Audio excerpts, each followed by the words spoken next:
Pilit na sinira ng lalaking yan ang kandadong nagsisilbing lock ng piso wifi machine sa labas ng isang bahay sa Barangay Poblacion Rizal, Ilaod sa Kalinog, Iloilo.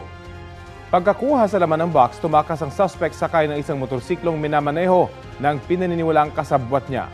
Nadiskubre na may-ari ang krimen kinabukasan.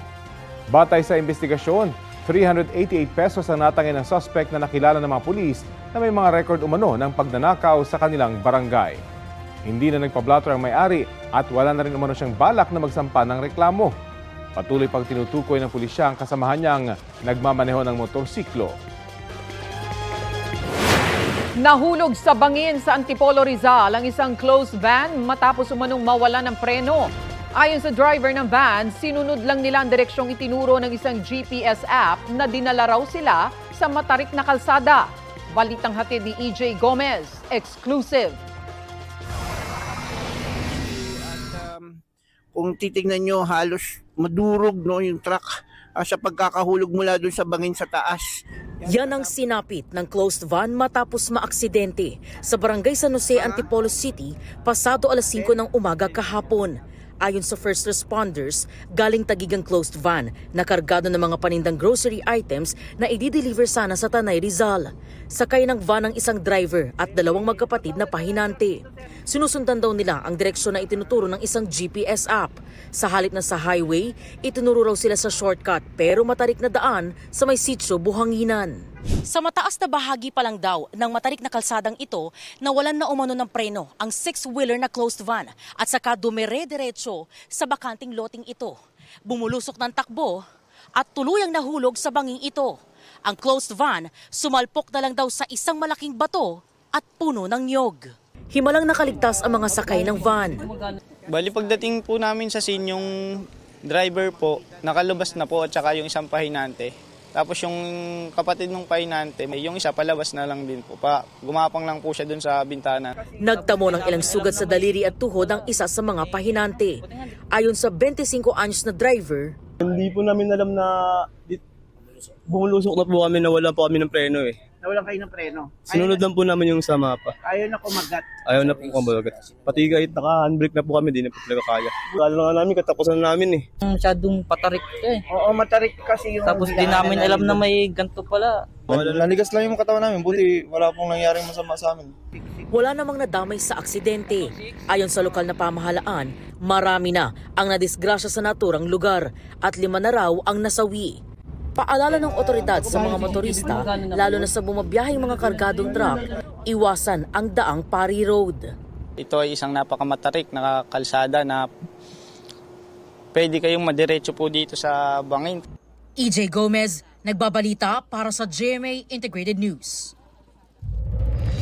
Ito ang GMA Regional TV News. Balita mula Visayas at Mindanao mula sa GMA Regional TV. Sugatan ng isang lalaki matapos pagtatagain sa Amlan Negros Oriental. Sara, may suspect na ba sa krimen? Rafi, arestado na ang mismong bayaw na nakaalitan daw ng biktima. Yan at iba pang mainit na balita hatid ni Luan Merondina ng GMA Regional TV. Sugatan ng isang lalaki matapos umanong pagtatagain ng kanyang bayaw sa Amlan Negros Oriental. Batay sa investigasyon ng pulisya, nagtalo ang magbayaw. Sa galit, kumuha ng palakol ang 30 anyos na sospek at tinaga ang biktima na nagtamo ng mga sugat sa noo, liig, tagiliran at dibdib. Nagpapagaling pa sa hospital ang biktima na hindi pa nakuhanan ng pahayag. Nasa kustodiya na ng Amlan Police ang sospek na nahaharap sa reklamong frustrated homicide. Sinusubukan pa siyang makuhanan ng pahayag. Makikita ang paglapit ng babaeng yan sa security guard ng isang subdivision sa Barangay Gunob sa Lapu-Lapu, Cebu. Ang babaeng nakabackpack, biktima pala ng hold-up. Kwento ng biktima sa officers ng Homeowners Association, nakasakay siya sa tricycle kasama ang 2 pang lalaking pasahero. Sa gitna ng biyahe, doon na siya hininga ng pera ng mga lalaking may dala umanong patalim.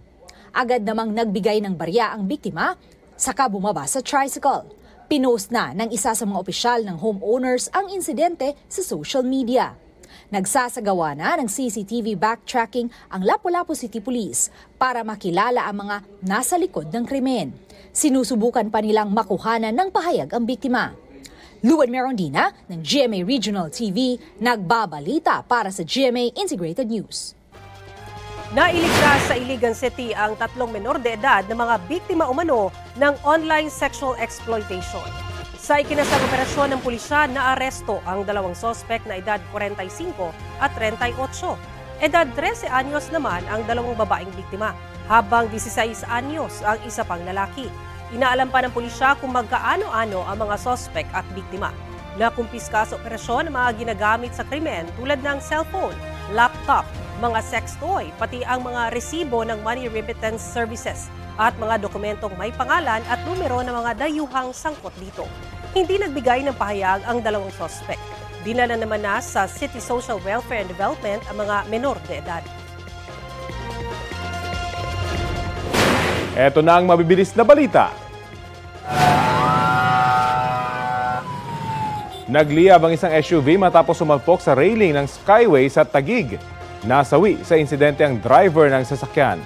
Napula ang sunog matapos rumisponde ang mga bumbero.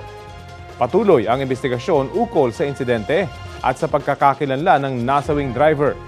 Sinusubukan pang kunan ng pahayag ang pamunuan ng Skyway ukol sa insidente. Tulong-tulong na inapula ng mga residente at mga bumbero ang sunog na yan sa ikalawang palapag ng isang junk shop sa barangay Payatas B sa Quezon City kagabi. Itinasa unang alarma ang sunog at 11 fire truck ang rumisponde. Tuluyang napula ang sunog maghahating gabi.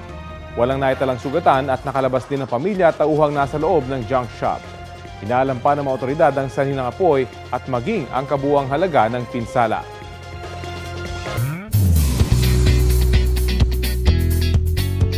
Mga mare at pare, nagsimula na ang tapatan ng mga ina sa Kapuso Afternoon Prime series na Mommy Dearest. Not in their usual role si Camille Prats bilang bida kontra bida at si Katrina Halili na mabait. Na aksidente si Olive na karakter ni Camille at nasawi ang anak niyang si Angela. Bilang trauma response, tatargetin niya ang anak ni na Emma at Danilo, played by Katrina at Dion Ignacio. Kabado pero full of excitement nga raw ang cast sa watch party ng world premiere kahapon. Present sina Camille, Katrina at Dion kasama ang iba pang cast members na sina Shane Sava, Prince Carlos at Ami Austria. Mapapanood ang Mommy Dearest Monday to Friday, 3:20 p.m. sa GMA Afternoon Prime at Kapuso Stream. Literal na breathtaking pero sulit ang bawat segundo sa underwater view sa Panglao, Bohol.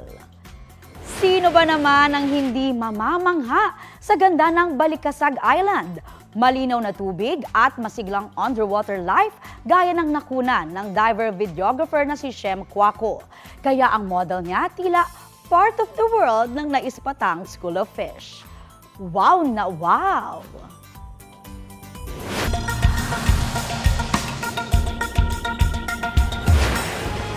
Dahan-dahang ginugupitan ng pulis ang lalaking yan sa Cartagena, Colombia. Ang lalaki kasi sinubukang magpuslit ng 19 na cocaine capsule gamit ang peluka. Ayon sa Cartagena Metropolitan Police, pa-Amsterdam sana ang Colombia National nang maharang sa airport. Nakumpiska sa kanyang mahigit 200 gramo ng cocaine na nagkakahalaga ng mahigit 10,000 euro katumbas ng mahigit 600,000 piso. Nasa kustodiya na ng Attorney General's Office ang suspect na nahaharap sa reklamong trafficking, manufacturing at possession of narcotic substances. Wala siyang pahayag. Ito ang GMA Regional TV News. Natagpuan ang 10 tuta sa 2 magkahiwalay na sako sa Numancia, Aklan. Ayon sa isang residente ng barangay, unang nadiskubre ang 3 tutang nakasako sa clearing operations ng mga tauhan ng Electric Cooperative. Makalipas ang ilang araw, 7 tuta naman ang nakita uli na nakasako. Inaalam pa kung sino ang may-ari ng mga tuta at kung bakit iniwan ang mga ito. Sa ngayon, naipaampon na ang mga tuta sa ibang mga residente ng barangay.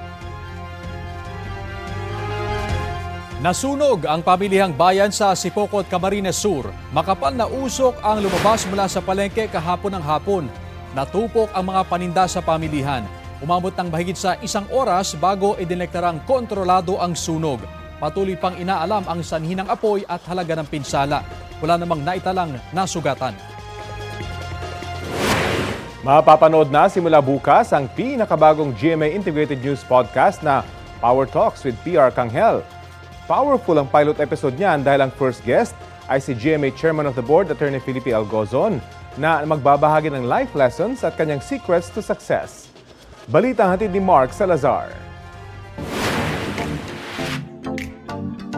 Sa kanyang podcast na Surprise Guest with Pia Arcangel, nagkaroon si Pia ng makabuluhan at masayang huntahan kasama ang ilang malalaking pangalan sa larangan ng sports, showbiz at iba pa.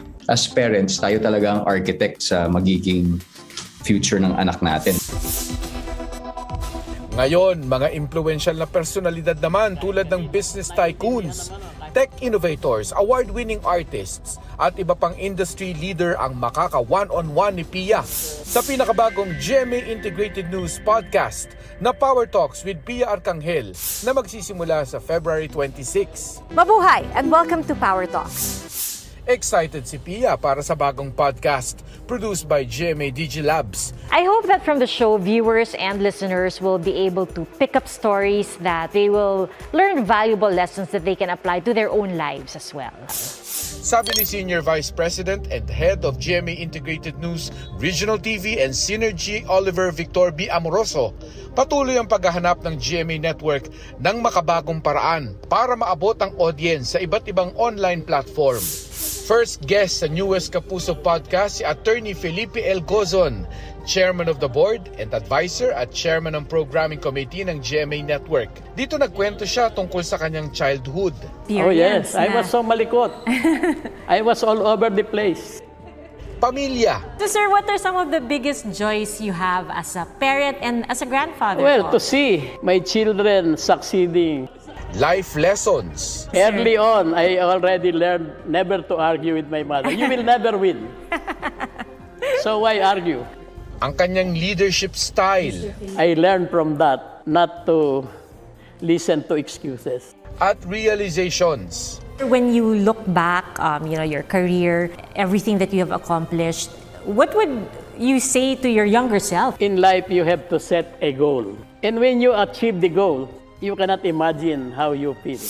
Magkakaroon ng bagong episode ng Power Talks with Pia Arcangel tuwing Wednesday sa Spotify, Apple Podcasts at lahat ng GMA Integrated News social media platforms. Mark Salazar, nagbabalita para sa GMA Integrated News.